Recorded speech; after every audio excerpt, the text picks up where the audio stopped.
President Lagarde, thank you very much. I have a question, of course, on the decision to cut by 25 basis points versus 50. So why did you go for 25?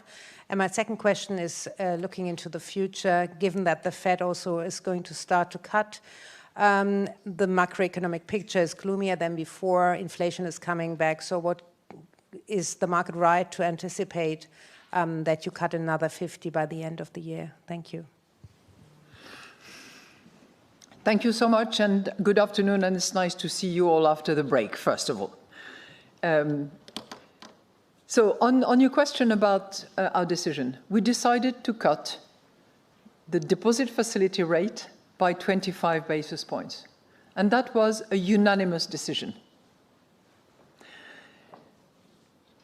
We proceeded as we normally do and have very clearly indicated by obviously looking at data and looking in particular at data through the prism of our three key criteria. So when you look at the incoming information, it confirms our previous projections, and it comforts us in our confidence that we are heading towards our target in a timely manner. So during the course of 25 in particular, inflation will decline towards our 2% target. And we thought that given that gradual disinflationary process, it was perfectly appropriate to moderate the degree of monetary policy restriction by cutting our deposit facility rate, which I will call the DFR, if you don't mind. From now on, it's the deposit facility rate by 25 basis points.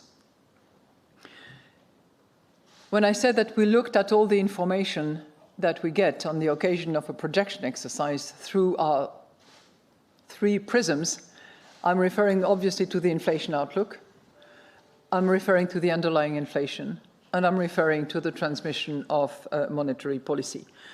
And, you know, on the inflation outlook, when we receive the projections of our staff for September, it's virtually unchanged relative to June for the inflation outlook. And it continues to see a return to 2% before the end of 25. And this is, by the way, the 5 consecutive projection exercise pointing to that 2% at the end of 25. So why do I say that? Because it certainly reinforces our confidence in the solidity and robustness of those projections. That's for the first prism, the inflation outlook. The underlying inflation, on the other hand, we look at the various indicators that we have, from domestic to PCCI, and here we see one particular indicator, the domestic indicator, which is abating a little bit because it moved from 4.5 to 4.4 between June and July, and it is not satisfactory. It is resistant, it is persistent.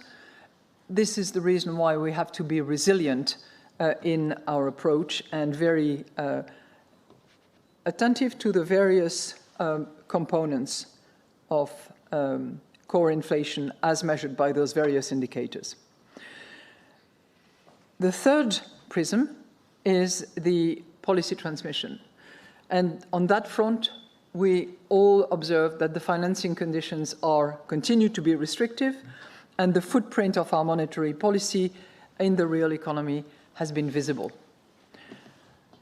So, on the basis of that review of incoming data, staff analysis, consistency of the projections for the 5th exercise in a row, that decision to cut by 25 basis points was perfectly legitimate and, as I said, unanimously decided.